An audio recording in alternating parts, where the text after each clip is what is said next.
Welcome to the Mind Rise podcast, the catalyst that takes you from who you are right now to all that you can become. Hey everyone, today on the Mind Rise podcast, we are diving into one of the most pressing and misunderstood topics in the world of leadership and business today. AI's growing role in human resources and what it really means for the future of work, leadership, and human potential. Joining us is Scott Morrison. He is the global head of people at Beamery, a leading global talent lifecycle management company. Scott brings a wealth of experience in helping tech-driven organizations build powerful teams and design people strategies that work at scale. With deep expertise in organizational design, employee engagement, and talent optimization across regions, Scott has a front row seat to how AI is reshaping the world of HR, from recruitment to the development of culture and connection. And outside of his work, Scott is a good friend of mine. He lives just outside of Columbus, Ohio, with his husband, Daniel, and their dog, Winston. And when he's not leading global people strategies, he's likely traveling, hopefully to see us, lifting weights, reading sci-fi, experimenting in the kitchen, or sampling a new bourbon. So in this episode, Scott helps us move past the fear and uncertainty surrounding AI in the workplace. Rather than asking, will AI take my job? Scott challenges us to ask, can AI enhance our value, not replace it? It's a must listen for any high achiever who's wondering how to stay ahead without burning out and how to lead with both clarity and confidence in a rapidly changing world. Enjoy. All right, so I am super excited to have you on today because we've got to talk about the role of AI. I know that a lot of people think that AI is the big bad wolf. It's here to steal our jobs, and maybe we're going to have, transformers walking around in the street. And then there's other people that swing completely the other way and are just like, AI is here to save the day. And I'm sure that there is a middle ground, but I'd love to get your lens from an HR perspective. Like, let's start with that big picture. How do you see AI transforming the role of HR in modern organizations? I it's very much like every time there is some type of industrial revolution. Starting back to thinking about all of the things that we've automated throughout the years, even like an ATM. Like, do we remember in banking what, like, I'm maybe a bit older than you, but that was like a huge deal. People didn't want to use an ATM. Now, I can't think of the last time I was ever in a bank branch. Um, so it's just another shift. And right now there's going to be the people that are the early adopters that want to get in and use it for everything. And then there's going to be the other people that are terrified of it, just like you said. Like it's it's a striving to make that balance between the two. And even in HR, I've seen automated payroll systems. At first, everybody was like, well, what if I'm not actually punching in with a time card? Now they're like, now you use a fingerprint or you use a location setting on your phone. Like all of those transitions are just a natural part of evolving as human beings. Right, right, right. And I love that you're using the word evolve because that's what we need to see it as. This is not a matter of it's like, okay, and the game changes now. We are ever evolving. And for Yeah. so many of us, like we realize we're stretched pretty thin. And when we use the powers of technology for good enough or evil, AI can help us. So I'm curious, how can AI help leaders and executives lead more effectively without burning out? I think a lot of it will come down to how you're using it. So a lot of people will just know the very basic chat GPT, where you put in a prompt and it spits out that answer for you. There are a lot more models and a lot more things that especially executives can look at and use that are maybe a little more sophisticated than that very first foray into AI intelligence, which for most of us is ChatGPT. The things that you can help remove and like create more time, like by removing meetings, using it in your email. Like you can have automated responses pre-populated for almost every one of your emails. Like, not that that is the answer, but instead of sitting down looking at a blank page, you have something to go from. Like, you as an author, how difficult is it to get your first idea down? Like, think about that only like Right. hundreds of times a day. Every email that you're writing is a blank canvas. What am I going to say to this person? Most of them come out fairly quickly, but other ones you just put off. And then like taking that even further, like when you automate your meeting scheduling, you can free up some significant amount of time. I meet with three different managers within the same department. We're all talking about almost the same thing.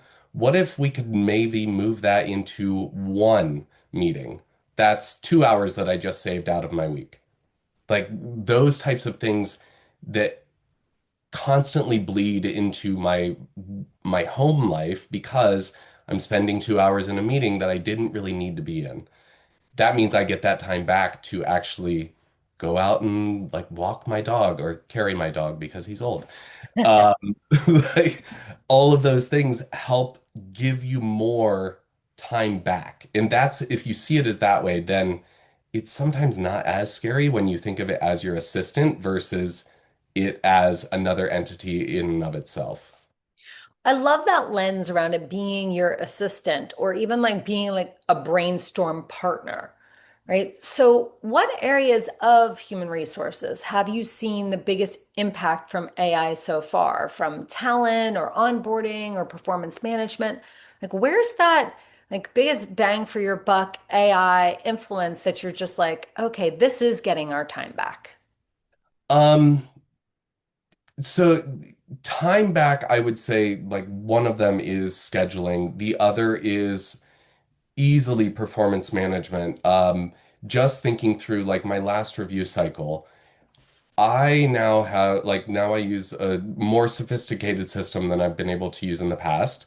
And instead of having to look at data, reading through report after report after report, I can pull up a summary and it says this department has a general feeling over, and I can type in prompts to it to say, how do people feel about their direct supervisor? How do people feel about the department head?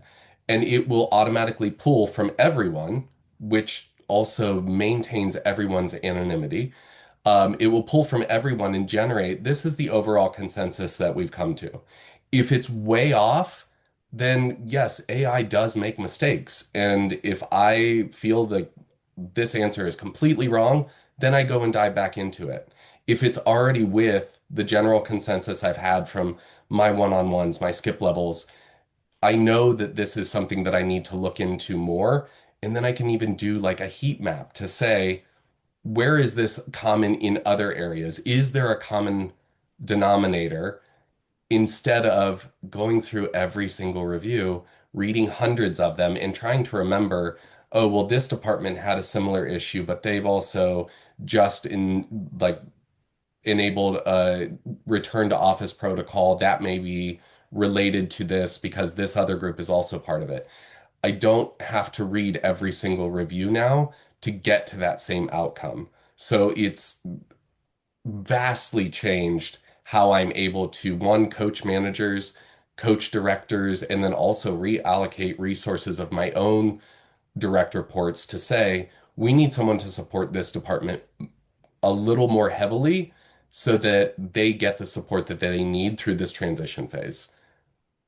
You know, as you're saying that, I'm loving the almost partnership with AI as the data cruncher in terms of time savings and being able to pull from the data that you give it in terms of your teams that are already existing to see like where are our strengths, where do we need to improve things so that you can ask a question of it and it's pulling from the information that you have rather than you having to essentially, I'm not saying we're printing out the papers, but scroll through what everyone's feedback is. It's almost in real time.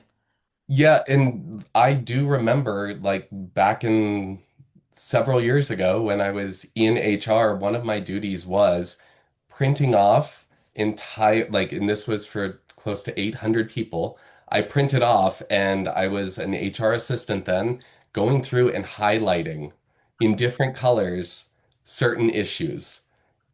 800 different employee surveys. Like, so now instead of like that was weeks worth of work that was Right. mind-numbing. I would have loved to do a lot more things, but that was what I had to do to get to where I could start making changes because I needed all of that data and it wasn't something that could be easily compiled without all of the legwork. Right. I mean, I feel like I know the answer to this next question, but I still want to ask it because it comes up in every topic, whether I'm, talking to parents at drop off at school or I'm having a conversation with my colleagues. Do you see AI as a threat to human connection in the workplace, or do you see it as a tool that can enhance connection? It's it has the potential for both, but that's like a lot of things. Like, are you going to use it for good or are you going to use it for evil? Um, I see it as, for example, back to like performance reviews. If a manager is spending hours pulling reports to get the data that he needs to have the conversation with the employee about their performance, that conversation is going to be much shorter than if that data is pulled for them very quickly. And Right. then they can talk to the employee intelligently about the data instead of spending all of the time gathering it. So in that instance, it very much can deepen that relationship because what if instead of a 30-minute performance review, you spend the 2 hours actually going through the data with the employee because it's already pulled? Like, that's a very, very different situation. Like, on the opposite side, if you pull that data and then don't have a conversation with the employee, then it can be used for a negative effect. It comes down to what is your intention with it? And like, I think you talk a lot about intention. And like, if you have a good intention behind it, you will have a good outcome. You will have a positive outcome with your employees. Right. And I know in preparation for this podcast, you and I were, rapping back and forth, brainstorming about the direction of our episode today. And one of the things that we had brought up that I thought was really relevant, and I want to drop it into the conversation right now, is how remote so many companies are, how many remote so many teams are. I mean, you've got an ocean between you and some of your teammates, right? Yeah, yeah, I have 6 time zones, 3 continents, um, I think 11 countries. Um, so yeah, we are very remote and we use every tool we possibly can to stay connected. Right. Well, and that's what I was, going with this is, do you see with like all those different time zones, 11 different countries, right? Oceans and mountains and borders and everything in between. Right? Do you see a way that you yourself employ AI for working with the team or prepping yourself for a meeting? Like give us a real time, like what does that look like for you? Some part of some of the issue is the meeting itself. Mhm. And so if I can easily go into my calendar and ask Gemini, like, hey, find a meeting for all 4 of these people or these 6 people, saves so much work. And then like you can make sure that the meeting is exactly what you need it to be and be important and impactful. Like what have these 6 people had as part of their performance review, have part of their general survey about the company? What are some of the issues that are common within them? And so you, even if it's not about those things, that's something that I do in the background is I'm looking to see like, oh, you know what? This person that works on this team in the US on Pacific time zone has a lot of similar interests or like passions, because that's one of the survey questions that we use. What excites you about coming into work every day? Merge those two, make a comment about it so that then those two start talking together. Like it's not just me facilitating the conversation. It's making sure that I'm facilitating a conversation that doesn't end with me being there. So like that's where you can use it for a lot of good is getting those things all pulled together so that people naturally have other connections besides me being the tie-in. And as you're talking about that, rather than us being the tie-in, I just, right before this recording, I had a meeting with four other people, and everyone was coming from a different discipline to the meeting. And yes, I had my agenda, but something that I did in advance was to ask them what their agendas were. And yes, there was a time when I would cull through all of those emails and say, okay, what are the commonalities? Like, what do we have to talk about first? We have to talk about second. And I don't want to call it lazy because it's not lazy. I just see it as resourceful, right? If we have a tool, why not use it? I took all of their feedback, their agenda, and I threw it into AI. And I asked, can you look for the commonalities and come up with an agenda that flows to accomplish blah, blah, blah mission? Uh, That's perfect. Seconds, it spit it out. And that doesn't mean like it spit it out, I print it, and that's what it has to be. Right. There's also human review. I have to see, does this make sense? I mean, people want to joke about how, AI just randomly throws, some non-fact facts in the mix, and then they're caught with their pants down. But I do think that we have to have some level of responsibility of, if I have this tool, like, am I using it the way it needs to be used? Yeah. You can also ask it to cite its sources. And that's something that I've done in the past too, is like this was in preparation for like what I was worried. It was a very risky conversation for the business. And I wanted to know because I have kind of fallen into being an international leader. So I don't have a background in UK business or UK employment law. So I looked, and without having to ask legal, like I was able to come up with a very formalized draft and send it to legal and say, hey, does this make sense to you about what I'm about to do? It's not laziness. Like, think about if you, as a leader, are doing the work of everyone in your team. Is that efficient? No. This is another person in your team. So if you, I've done this before. I've had people do drafts of documents for me. Why? I still have to change them. I still have to update them. It's very, very similar. It's not the exact same thing because there is more of a human element when you have someone else that's very familiar with the business give it to you.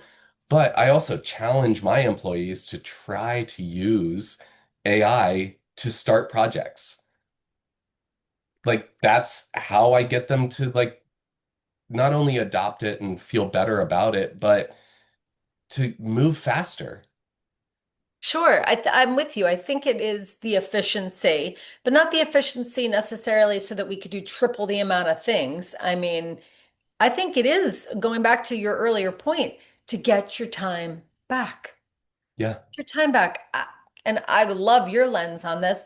That 8-hour workday, that that came out of the Industrial Revolution. And that was for, well, I wonder what fits into 24 hours. Three 8-hour cycles, right? Yeah. You have three shifts of people. And I'm not saying like, okay, we're going total Tim Ferriss on this and we're doing a 4-hour work week, but I'm not necessarily buying that the most productivity that we're going to get out of people is to grind them 8 hours a day, maybe a half hour lunch for 5 days a week. I Yeah. just don't see it. So I'm curious from the HR lens, how has technology, how has AI allowed us to get our time back and like shift our expectations as to, I'm trying to find the right words for it, almost allow our employees and our team to be the best versions of themselves and not burnt out versions of Yeah. themselves. What I am like my leadership style is do you have your stuff done? Great. That's all I really care about. And that is, I think, what builds a really great leader. I have myself been very unproductive in an 8 hour period and gotten next to nothing done because like I was tracking a time card and I was like, well, I have to be here for 8 hours. I got what I needed done in 2 hours, but then I sat there for six more. Right. Why was I sitting there? Like if instead I were allowed to, and I think back to this example all the time when I'm talking to the people that I lead, if I think back to that time, what could I have done in 2 hours, taken a break, come back and done another 2 hours, taken a break, come back and taken another 2 hours? Like it adds up to 6 hours, and yes, you're only working for 6 hours of the day with some long stretches in the middle, but that is way more than I would do at a clip of 8 hours straight. I encourage my team to take breaks in the middle of the day, go to the gym. If you have a dog, take it for a walk. Go outside. Right. Don't take calls, don't take laptops. Block your time. Save that time because I know that that mental break for any person is so needed. Right. Right.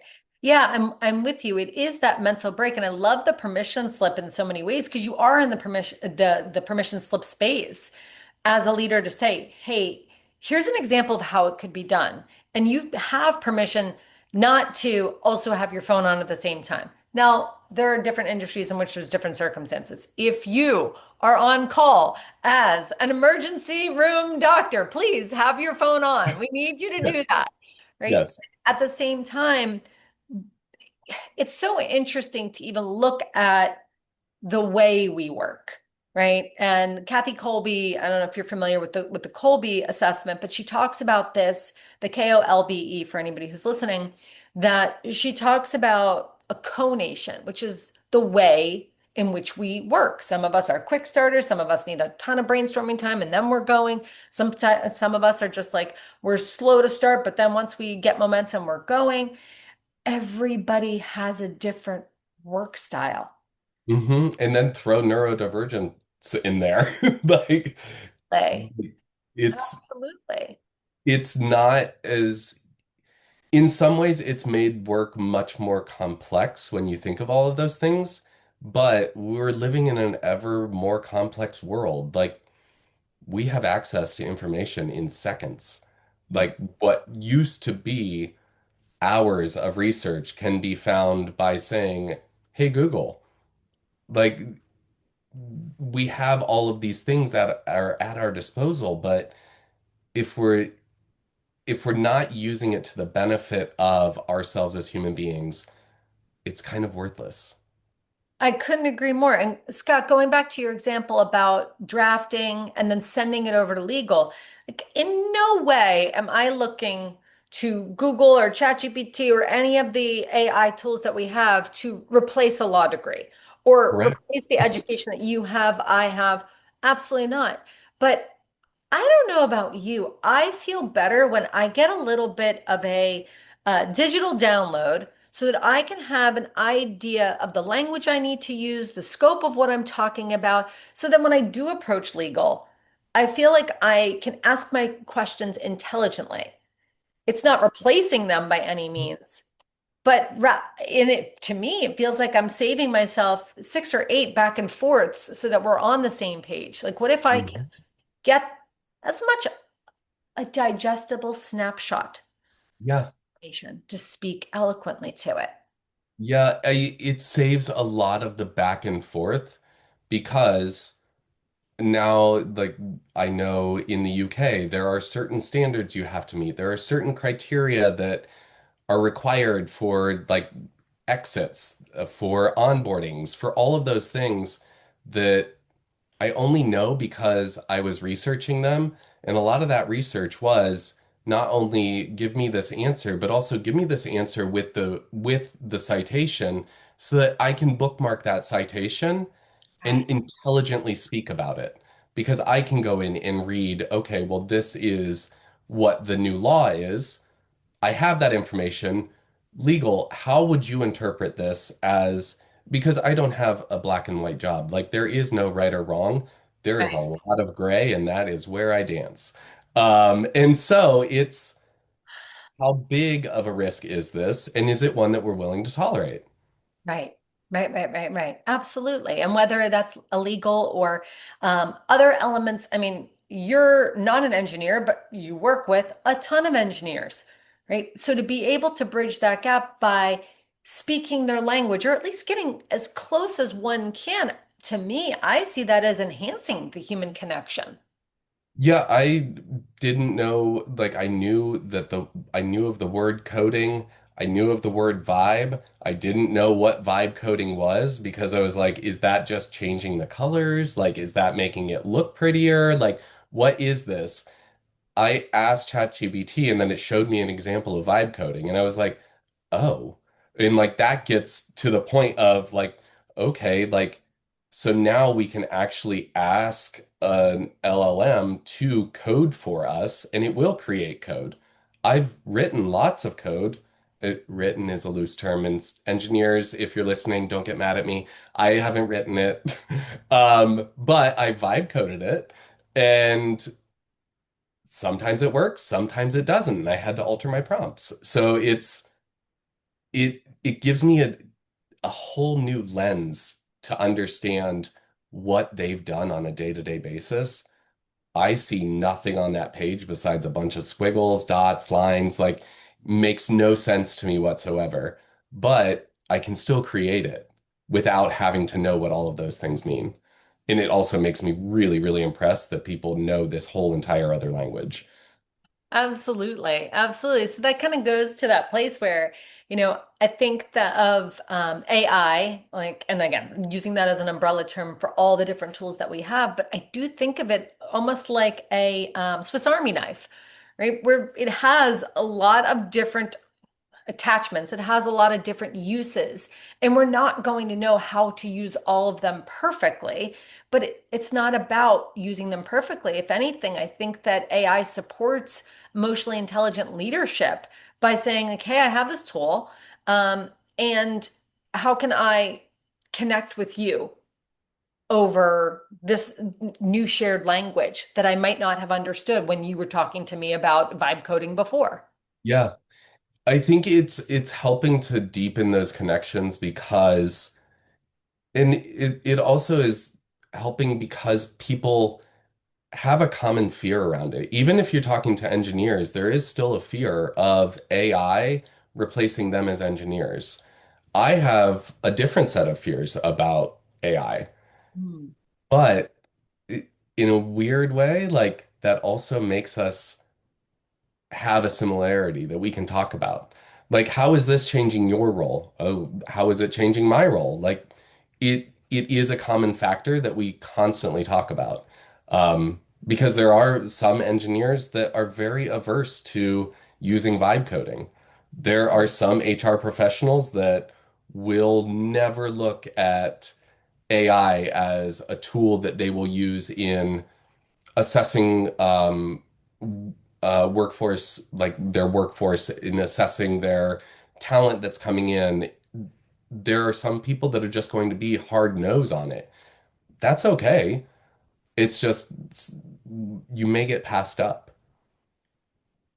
Right. And I'm with you, Scott. I don't think that it has to again be the end all be all, but it makes me think about another side of the coin here because for so many industries, and I'm sure as HR, you can speak to this, but across so many industries, burnout is at an all-time high. So I'm curious from your lens, how can AI tools be used to identify early warning signs of disengagement, or overwork among teams? It's very interesting because you can use AI, and I know I talked about like the vibe coding, like there are several different products that can do it, but you can use a an AI model that will build you tools for insights into your group. It can take into account when people are logged on. It can take into account how well they have done over the past several years of their performance. It will take into account if they come in late or log off early.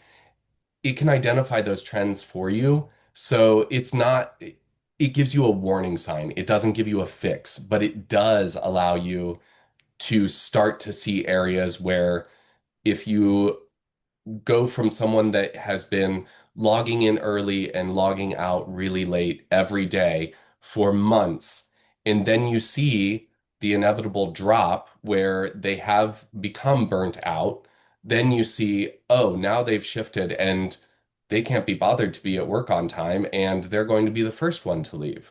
You can see that transition, and maybe you don't save that person because it's too late, but you can now know that pattern and see it when it's on that increase of every day going 10 hours a day. That's not sustainable.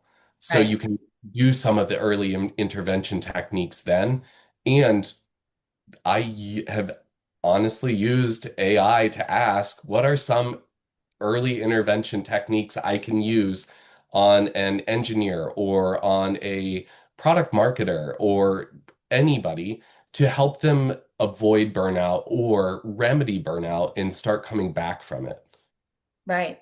Right. Well, again, going back to when you and I were prepping for this, talking about that quiet cracking, right? And I know our focus of today's conversation is AI, but looking to use AI tools to see who is starting to unravel. And yeah, are there trends? And can we catch them before they're totally toast and they're either walking out the door or they're just, you know, have their work product be affected? They're not as efficient. Because especially as achievers, we will go and go and go. But I'm curious, one of our themes at MindRise is helping people to put themselves back on the menu. So Hmm. trying to avoid that quiet cracking despite being so driven, like how can AI free up time for leaders to focus on personal growth and on wellness, just getting back to themselves while, again, carrying the mission out in the work that they do? There, so for leaders, it also is helpful because, like, I have been in really stressful times. Like, I mean, every HR leader has had to go through layoffs or restructures or other things. And those are times where you are on all the time. Mm. And I've put in to ChatGPT at the time, this was last year or the year before, am I burnt out? Like, I'm not even joking. I just will put that in there, like, and say, like, because I know that a burnt out leader is like the tip of the iceberg of burning out an entire team. If Yes. I'm sending my team, and it said, like, here are some of the things to identify, here are some of the ways to mitigate what you're seeing. And then I went further into it and started thinking of ways like, this isn't good for me, but it's also not good for the people that I care about and respect because I'm there to support them as their leader. Right. And so some of the things that have come out of it is I don't send messages after hours. If I do, then I do a time delivery. Mhm. Like that's a simple thing. You can automate your calendar. So if you're like, you can use Gemini and Google to say, if I'm sending an email internally after 6 p.m., don't send it until 8 a.m. tomorrow morning. Right. Simple fixes that not only make, but that also means you're not going to get a response until the next morning. That stops one, your team from feeling like they have to respond at 6:30 p.m., but it also stops you from getting a response, which means I'm not still working on something at 8 o'clock at night because I don't have the information I need. And I can just say, this can wait until tomorrow morning. Yes, I hear you there. Like being able to put some boundaries in place because we can always feel on. And Yeah. so having those boundaries in place, it also sets the tone of like, what's the culture here? Is the culture that the expectation is for you to be logging hours till 1 o'clock in the morning? Or is it like a healthy work-life balance where that's going to help mitigate future burnout, quiet cracking, and frankly, losing your team to another company that Yeah. values work-life balance more. Yeah. And some of the things that I have started using AI models for and just making it much easier because I work at a team that starts working at 3 a.m. my time. So just having the simple fact of not sending any messages, but also I can still manage my team and give them the things that I need done for the next day. I can give it to them and they start working at it on it at 3 a.m. I am fresh at 8 a.m. and able to start working on it. Right. And so I'm not waiting for answers for things like I can get to work more effectively. And then also like part of it is filtering emails makes such a huge difference. And I didn't realize how big of a difference it made Mm. until I worked with my coworker Chelsea. And I was sharing my screen and she was like, "Your email is giving me anxiety." And I was like, "Yeah, I know." And she was like, "Can I just show you some tricks?" And she showed me like ask Gemini to only deliver emails that are from internal teams. It can spot like spam emails, it can spot advertisements, it can spot sales emails. Like it can filter those so that you can look at those when you want to Right. instead of, okay, I have to get through these six because that's how I was operating. I have to go through the top six before I can get to this one that I really know I need to address. But then that sends me on side quests. And I'm like, well, maybe I do need a new software. This person makes it sound really good. Yes, but I hear you. We end up off task and then there's another time suck. So hmm I'm curious, like what soft skills become even more important for leaders as AI takes over more analytical or administrative tasks? Listening. It's, I feel like and one step further, listening to understand, not to respond. Uh, Mm, mm, because that is a huge different mentality. Um, and if you can take away all of the back and forth, like, oh yeah, there's this data that I need to pull. Let me show you this. Let me show you this. And you can just collate that and have like one set of, okay, here's our topics. Here are where we have questions. You get through that list, and then you can say, like, where do you want to be in 4 years? Like, where do you want to be next year? Where do you want to be tomorrow?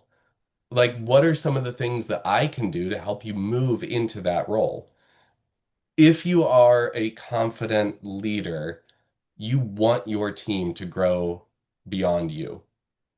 I want every person on my team to either take my job or find a job that is the equivalent to their perfect position. I don't want my team to stay with me forever. If they stay with me forever, I have failed as a leader because I haven't grown them. All I've done is stifle them and kept them in place. right. So using that time to listen and deeply listen to what they're saying and what they're not saying. Because a lot of people are scared to tell their boss, like, oh, I had one employee, she was fantastic. I did not want to lose her. Her passion was teaching yoga and Pilates. And she did it in our office for some of our employees for wellness. That's what she wanted to do. And I was like, you're starting your own you're starting your own yoga studio. That is fantastic. She was like, I was so scared to tell you. I was like, why? You're chasing your dream. Like this is big. Like congratulations. You did it. Right. So getting to those more meaningful sorry, I get sidetracked, but I love it. I love it. getting to those more meaningful conversations is what you can use AI as your assistant to help you do is be there more for the people that matter. Right, right, right. And I think that that's something that we never regret. No, not at all. Right. Never. All right, I'm tossing a lightning round to you before we have to set you free into the wild. So, Okay. okay.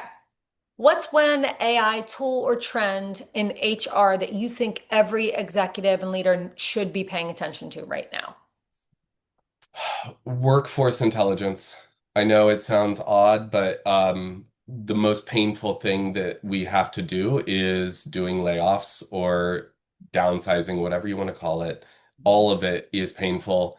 Every person that you lay off leaves a mark on you. And whether you're ready to admit it or not, each person affects you, even if you don't like them.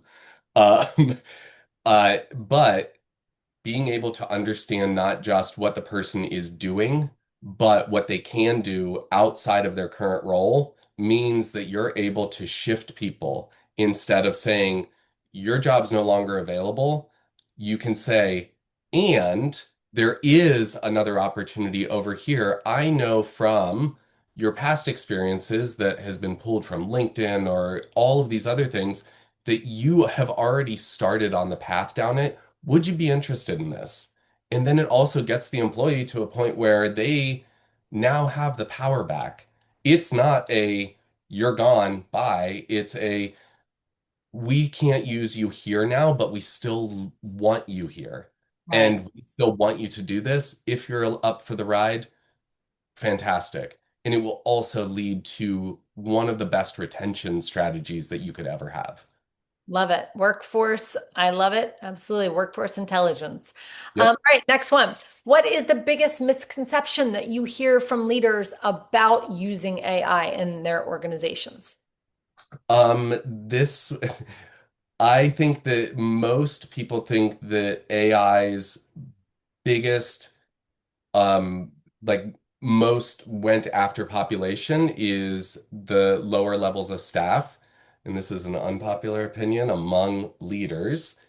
Leaders are the ones that I think are most, not in danger, but are the ones that need to adopt this more because poor decisions are made by humans. The good decisions can be made even better if you have a lot of data.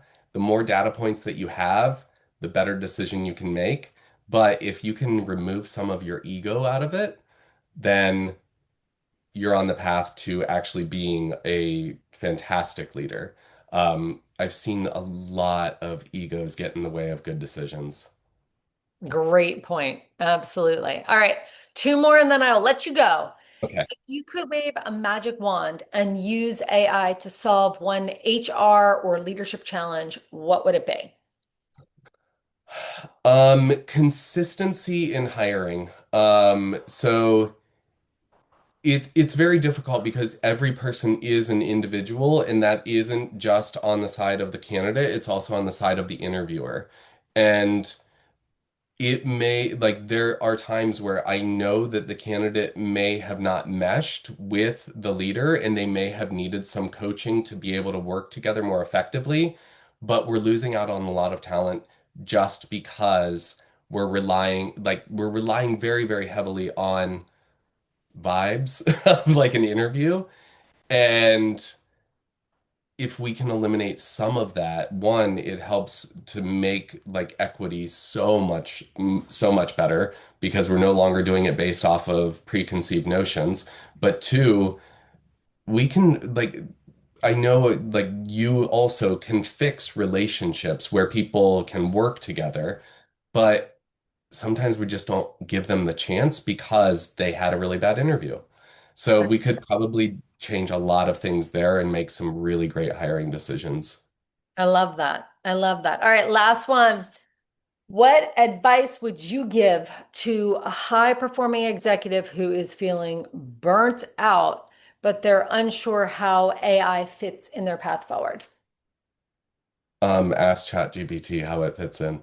I'm not even joking. Like that is what because when I came to the company that I work for now, like we do HR software with the use of AI. Right. And I didn't really understand it. And I will be the first one to say, like, I didn't really know what it did. And so I started Googling, that led me to a lot of pages. And then I was like, wait, I could be more efficient. I'm gonna actually just ask AI what AI does. And I did it. And it was two-part because one, it started that path down not being so like standoffish towards AI, but Right. it also gave me the answers that I needed and how I could best use the products that are available.